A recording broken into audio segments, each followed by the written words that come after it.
কিভাবে শুরু করব সেটা বুঝতে পারছি না। আমার মতো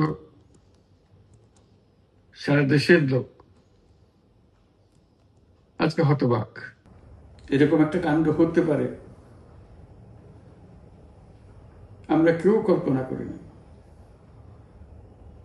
কারো ধারণার মধ্যে ছিল না। কিন্তু এই অবিশ্বাস্য জিনিস আমাদেরকে হঠাৎ করে গ্রহণ করতে হয়েছে। মাইলস্টোন স্কুল অ্যান্ড কলেজের যে দুর্ঘটনা, প্রশিক্ষণ বিমান বিধ্বস্ত হয়ে এই কচি শিশুদের উপরে ঝাঁপিয়ে পড়ল,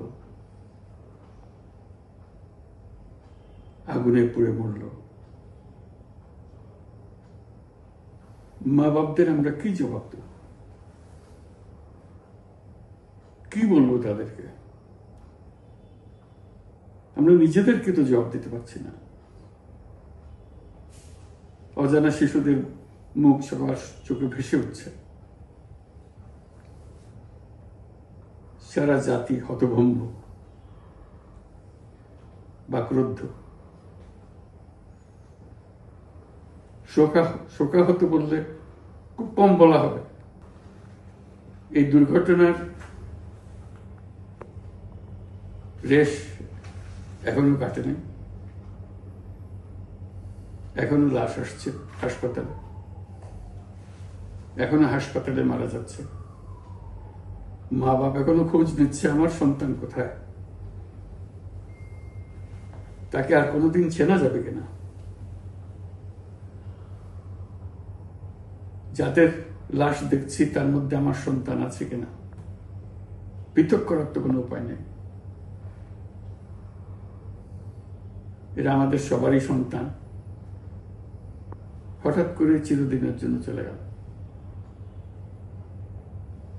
আমরা অবশ্যই তদন্ত করব, তদন্ততে তারা ফিরে আসবে না। আমরা চিকিৎসার ব্যবস্থা করছি, সবাই ঝাঁপিয়ে পড়েছে। সকল হাসপাতাল, সকল মানুষ ছুটে আসছে। আমরা সবার কাছে অনুরোধ করছি, হাসপাতালে ভিড় করবেন না, কারণ যারা আহত তাদের জন্য এটা ভালো না। তারা তাদের শরীরে রোগ প্রতিরোধের শক্তি নেই। আমরা ভিড়ে থাকলে আমাদের শরীর থেকে কি রোগ তাদের মধ্যে ছড়িয়ে পড়বে তা বলা মুশকিল। কাজে দূরে থেকে দোয়া করেন সবাই। আমরা বাবা মা আত্মীয় স্বজন সবার কাছে আমাদের সহানুভূতি জানাচ্ছি। বাংলাদেশের যত সন্তান আছে সবাই আপনাদের সন্তান।